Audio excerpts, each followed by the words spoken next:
Ex-EastEnders star Danny Dyer has admitted he was off his nuts on prescription drugs during his time. I have a lot of views on this, and I think it's his Scorpio moon that's making him do this. Astrologically, if you want to know, right?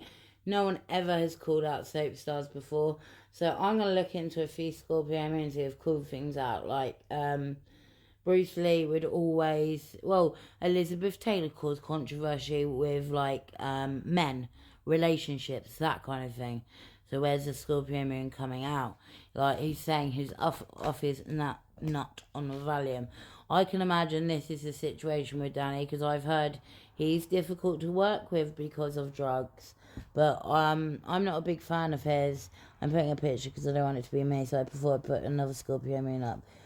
So yeah, I agree with a lot of what he's saying, probably about soaps and how they treat you and how they treat their staff. In EastEnders, it always really shows them treating them really good, though. But maybe people have always treated him like, oh, you're Danny Dyer, I've got so much respect for you. And where he's a Leo already... Sorry, it seems really wrong having someone else up and not talking about them. It's because he was Scorpio moon and calling it out, and I thought that was really sick of him. And it's made me like him because I don't really like him very much. So he was obviously said on benzodiazepines. I'm telling you, I went through a Valium withdrawal last week. It's not nice. And he said that he had someone close to him die, wasn't allowed to go to a funeral. I've seen them go to funerals before, but I think that was of Wendy Richards. Some of them are going to be catalogues for liking it because, think about it, the original Lucy got sacked because she was like at that teenage age where she was going out to underage nightclubs, and it didn't look good on them.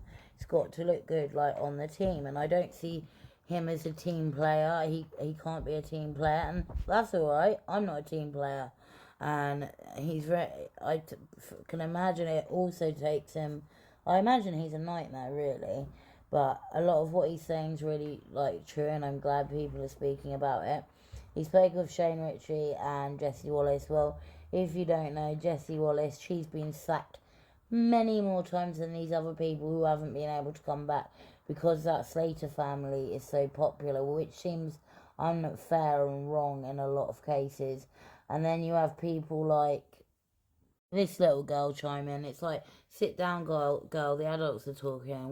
What's your job? And good old Patsy Palmer, or Julie, as what she's really called.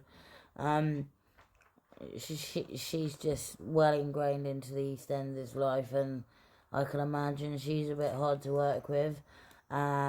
She seems, ingrained a bit too deep into that system, whereas Danny Dyer wasn't. He started his career really young, and that's what I wanted to say. People who have got their Mars in Gemini as well seem to have their kids really young. So if you're a young mum, check your chart and see if your Mars is in Gemini. It might not be. There might be other aspects but it's just something I've noticed with people who have their Mars in Gemini, if they have children. Like, she's a Gemini sun. Her son was in that Legend. He played the gay lover of Ronald Clay. So yeah, it's just like a weird situation, and they all don't know what to do. This Legend, I love her. I don't care what anybody else says about Daniela Westbrook. I will always ride for this woman because she talks up about this corrupt system. Although Brian Harvey says she's part of it, she just has chosen she doesn't want to tell certain parts of her story, which is totally fine. But he's obviously had a lot of trauma from that relationship. I don't want to say that he's on drugs, because I honestly, if I'm being honest, I don't think he actually is. I can tell when someone is. I think maybe he might be a bit stoned or something, but isn't half the nation? I don't know. I don't know about stuff like that.